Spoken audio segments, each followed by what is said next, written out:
in competitive Pokemon, there's a concept known as a speed tie, where two Pokemon that have the exact same speed, well, they have to figure out which one goes first, and the best way that, they decided to do that was to flip a coin. So there you go. So, for example, on this turn, this Wattrel just goes first, this Wattrel goes second, and then on the next turn, it's the opposite. So isn't that wonderful? And you may be thinking, well, this shouldn't be too much of an issue, and it's not in OU, where even though there's a whole bunch of different speed tiers, like, oh yeah, 111 and 110, they don't speed tie, 116 doesn't speed tie with them, 73, 72 aren't the same. There's a lot of variance there. The issue is that when it comes to Little Cup, something like Crabrawler with a 63 base speed stat, Drifloon with a base 70, and Houndour with a base 65, they all even out to 17. So yeah, this is unreliable to say the least. And you can't imagine why. So that means that there's a lot more speed ties and a lot more speed tying in general in Little Cup, and that can create its own set of issues. But you may be wondering, well, there's a whole bunch of other ones that are higher than 18. There's a whole bunch lower than 18, or 17, I should say. So what makes 17 so good in the metagame that it's defining the entire tier? That's what I'm hoping to answer today. Now, before I get into it, if you could like, share, subscribe, ring the bell, all that other good YouTube stuff, I would really appreciate it. I'm getting close to 500 subscribers, which would be awesome. And as always, if I can turn this from a part-time hobby into a full-time job, I'd very much appreciate it. Now let's get into it. As mentioned before, we have Crab over here. Its speed stats 17, needs full investment in a positive nature, but it gets there, and it really matters a lot. As in these are some really weird matchups because Zorua Unova has 17 speed, Zorua H, despite the fact that it has a 70 speed, like 70 base stat, still reaches 17, so that's kind of weird. Drifloon and Toedscool both get there, and that can mean that these matchups have a lot of variance. And the reason why I bring that up is something like Drifloon versus Crabrawler is nowhere near as easy as you think it is. If we go to the calc, and then we do Drifloon versus Crabrawler, then you see that Ice Punch, it never kills Drifloon, and if you remove the Oran Berry, then what happens is that you have a very strong acrobatics that can do a lot of damage to Crab. Now the issue is that if Crab's at +1, then it has a really good chance to kill. But if you win the speed tie, you can get the Will-O-Wisp off on your opponent, at which point your Drifloon lives and then can use acrobatic on the following turn, and then it becomes really, really good in your favor. The issue is you can't tell, because it's a speed tie. Both of them reach 17. So, you just have to hope and pray, and if this doesn't even have any boosts, you have to choose between either losing the speed tie and getting a really good acrobatics off, or winning the speed tie, getting the Will-O-Wisp, and remaining bulkier throughout the course of the game. So what do you do? It's quite a conundrum now, isn't it? The answer is you pray. There's no real other thing to do. And you may be wondering, well, these are just, some handful of mons. They don't really matter in the metagame. Who even cares? Well, if we go to the viability rankings, which haven't been updated for a while, Toedscool's still at A+ rank. Crab's at A-. Surskit and Zorua H, which both have 17, are at A-. You have Zorua and Mankey over in B+ over here. Drifloon's in B. It's probably going up because this hasn't been updated in a while. And Houndour's in B. The point is, despite the fact that, it's not that all that common. It is, and they're all on good mons that you want to be running anyway. So it's really hard to be like, you can just ignore it. No, you can't. So that's fun. And if you think, just it's all of these, right? No. There's even more. Because why not? As I mentioned, Surskit, we have Fiend Hound over here, who also gets to 17. We got Moxie Sandile, which is a really good mon on webs, and then you can also run Choice Scarf, and then you have Moxie, and that's pretty cool. But then you also have Thunderbolt, that MP4 Wattrel over here, as I mentioned before, and then you have Mankey, and it's like, oh goody! I can't wait to deal with speed ties! And you may be wondering, well, why 17 in particular? These are all pretty good mons, but even on the... there's other ones here. You got, Darling, you got Shruel, you got Stunky. What's the big deal with 17 in particular? And the answer is there's a lot of mons that you want to outspeed that are kind of not bad, but that are really important to outspeed. And that's stuff like Poniard. Poniard is one of the best mons in Little Cup, period. Ever since, like, it's been invented since Generation 4. We tried Generation 3 in Little Cup. It wasn't good. Don't try it, I promise. But the reason why it's so good is that it's got a good speed tier of 16. That's not bad by any means. But it's got an 85 attack stat. And if you're wondering, well, Shoddy, I don't really have a frame of reference for that. How good is Poniard? What do you mean? You see, the thing is, there's this new Pokemon introduced. It's called Tinkaton. It has a lower attack stat, and it's a fully evolved Pokemon. So, you know, Poniard's attack stat's pretty good. And also, this is Yu-Yu. So, I mean, there you go. And it's really important to outspeed it because it can do Swords Dance shenanigans, boost that really good attack stat up even further. It can use Iron Head flinches if it gets lucky. Sucker Punches are really hard to deal with. Low Sweep, which is to prevent setup sweepers while also deterring other Poniard. It can be really hard to deal with. So that's fun.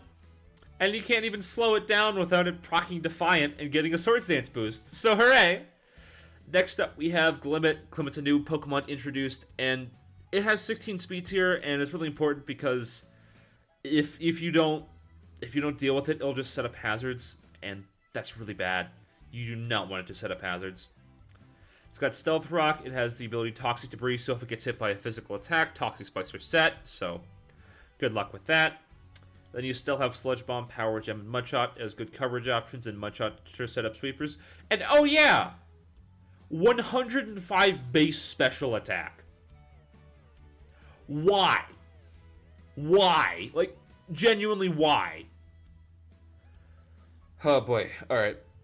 Well, next up we have Larvesta. You don't often run full speed on it, and you can run a Scarf set instead, but the point is that you can also run a very bulky set, and it can take a whole bunch of hits, has a slow U-turn out, and if you want to, you can instead be like, oh, well, I don't want to have special defense, I want to run speed instead, so that way I have a faster U-turn, so that way I don't have to deal with some stuff. So, you know, it's all how you want to play it, but the issue is like, well, it's 16 speed. You need to outspeed it with certain Pokemon in order to have stuff happen.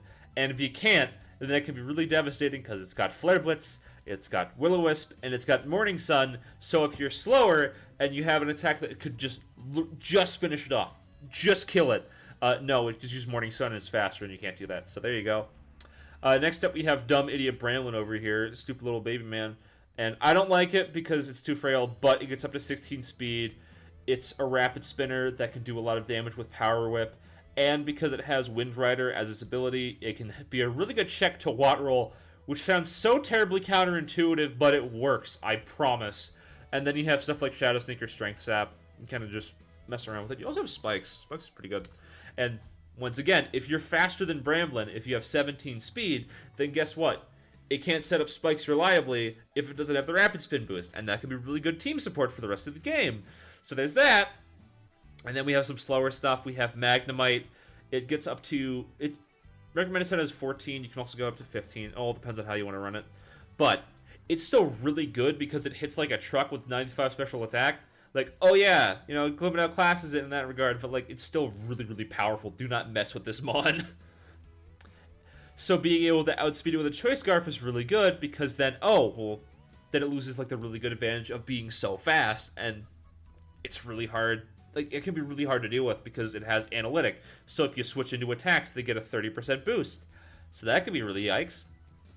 And then lastly, we have Mudbray. It's still really good, and you can run a whole bunch of speed on it if you want.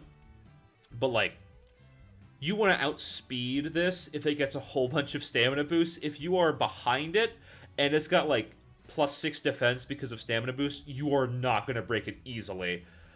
Being able to outspeed this, hit it with a water-type attack, hit it on the special offensive side, that is super important. And if you can't outspeed and deal with it that way, you're going to have a much rougher time of it. Now, we have, you know, stuff that's slower, but what about stuff that's faster, you know? There is quite a few of them. You know, like Stunky, Strudel, all that sort of stuff. But what makes that so valuable in comparison to being a bit slower? And that is, you get a lot of good matchups versus the 17 speeders. For example, Strudel has really fast knockoff, which, I mean, you can kind of get that with Wingull, but much better attacks at a 65. You can do Terra-type Dark, make it even stronger. You have Copycat, and the reason why that's important is that it means that you can also outspeed Sucker Punches from the opponent. So, for example, Zorua, if it wants to throw off a Sucker Punch, and it's only 17 speed, and you also have a +1 priority Copycat, which you get from Prankster, what that means is that Zorua can never Sucker Punch you, and it really has to struggle in order to be able to hit you, which can be really annoying for Zorua. Then you have Stunky. Stunky's quite good, especially as a nasty plotter, because you get up to that really good speed stat, and you can take burns, and you have good coverage in Dark Pulse, Sludge Bomb, and Fire Blast. Plus, you're a blanket check to, like, a good amount of these 17 speeders. Like, oh yeah, you check her Brawler, because unless it's running Earthquake, it can't hit you super effectively. You're good against both of the Zoruas, because Zorua H wants to hit you with Hex, but that's not going to be doing much damage. And you can hit it super effectively with Dark Pulse. You got to hit this with a Sludge Bomb, and it's really hard for it to deal with because it has knockoff. You got to deal with the Balloon pretty well, because it can't really touch you all that well. You got to deal with Mushroom Man pretty well, because even if it tries to... Well, you can use Terra Flying, but also you have Fire Blast to hit its really... I mean, it's kind of weird defensive typing. But you get to hit it super effectively because it's a Grass type and you have Fire Blast. And then if we go down here, you're faster than Surskit, and... Like, it kind of matters, kind of doesn't matter, but I mean, like... If you get to outspeed this and chip it down and then it's dead, you're in a good position. Faster than Houndour, plus you resist Dark Pulse. And you can hit it pretty hard with a Sludge Bomb. You can outspeed this, hit it with a Fire Blast, although it's not fantastic. But being able to just get some damage off on Sandile is already really nice. You kind of check Wattrel because you can poison it with Sludge Bomb, and it's not the bulkiest mon in the world. And then also you can punish physical attacks with Aftermath. And obviously it's like, oh, Choice Scarf, so kind of throw it out the window. But the point is, just by having that, you're already gonna... Like, you can check a lot of stuff, even without... Like... You have a neutral matchup versus Crabrawler because it can run Earthquake, but you still are good against it. You have a good matchup versus Toadskull because even though it has Earth Power and can wreck you, you can still get damage off on it first. You're good against Zorua because of Aftermath, all this other sorts of stuff. And that's what makes 18 so important. It improves so many matchups. That's not even all of them. You have Deerling, which Paraflinch. You got Thunderwave, Headbutt, Zen Headbutt, Synthesis, keep yourself healthy. Be able to come in on all those 17 speeders, flinch them down, and it's all A-okay. You don't have to worry about anything. Next up, Voltorb. Oh god, Voltorb's... It can be absurdly oppressive, because even with the 17 speeders, there's the 19 speeders, like Wingull, and those are really fast, but this is even faster. Try outpacing this, when it's literally outpacing the entire metagame, without a Scarf. Oh, it makes it so good, because, like, oh yeah, you know, like, these ones... Yeah, they're even worse off because they have to take a Volt Switch before they even get to attack into it. These have to take the Volt Switch. Everything has to take the Volt Switch, and it makes it so much better because, oh yeah, I can also see what my opponent's planning because I can Volt Switch out into something else. And if it's versus Pawniard, and I think they're going to go for like a boosting move or something versus my Voltorb, well then I could just go to like Stunky over here, stuff it. I can go to even Crabrawler and stuff it that way. It just gives you so much more flexibility in your options because you can do that. It's crazy. Diglett has been a staple for so long, and one of the big reasons is this 20 speed tier. It's so crazy fast that as a result, it can just... Oh yeah, you know this thing that would normally be really good? Dead. Can't even switch. Dead. Can't... Well, I mean, we can use Copycat, but like dead. Can't even switch. Speed ties this, which is really fantastic. And then if you want to, you can just run like your Thank you. Your flavor of Terra Blast that you want to run, and like, oh yeah, I struggled with grass types before. Now I don't because I have Terra Blast flying, and I outpace everything, so who even cares? So that's fun. And the entire point that I'm getting with this is that if you want to get into Little Cup, it's just something to keep in mind that a lot of the speed tiers are going to be much closer together, so you got to be really careful about it.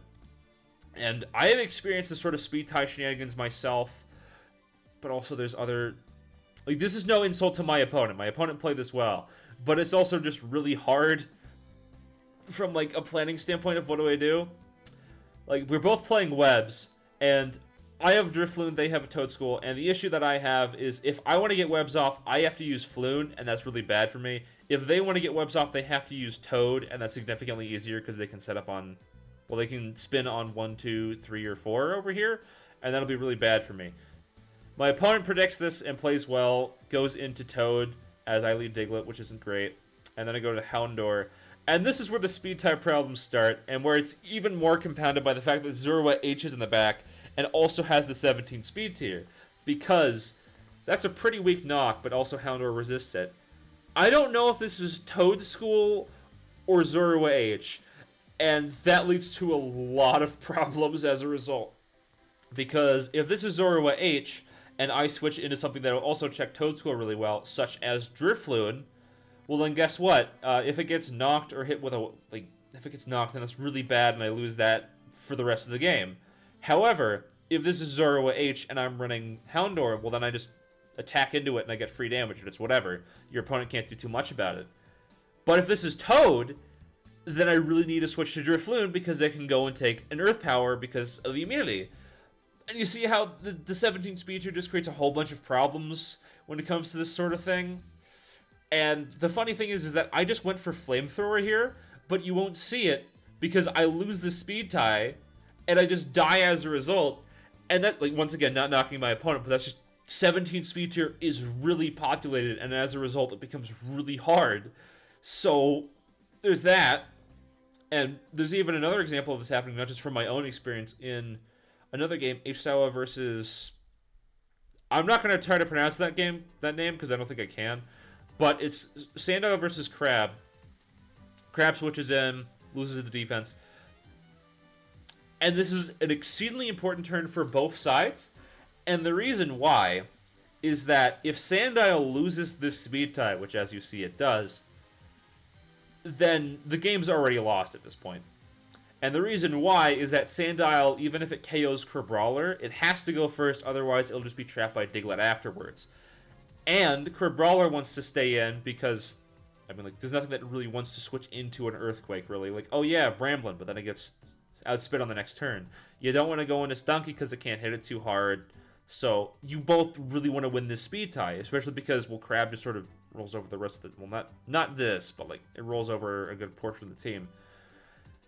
And if you remove Crab and you need Sandile, otherwise your entire team just gets... Well, minus Crab, gets cooked by Diglett. So you really need to win the Sandile tie. And the even worse part is it's a crit and it kills the Sandile because it had just enough defensive investment to not die from that. So that's really bad. And then also another thing, it sets you back a whole bunch because now Crabrawler is up to almost full health.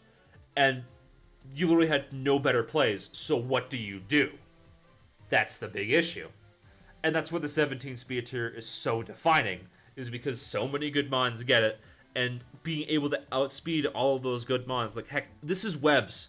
Look at how many 17 speeders there are on this team. There is literally 5 of them. There's going to be speed ties abound. On this one, there is 3, but it's oh, it's whatever. But then if we go to my game again, oh, would you look at that? There are 4 on my team, and then there are 4 on my opponent's team. So we're just going to have to deal with it. And it's one of the beautiful characteristics of Little Cup that you just can't change. So whenever you're planning for teams, trying to figure out what works, what doesn't, always make sure that you have some sort of speed control.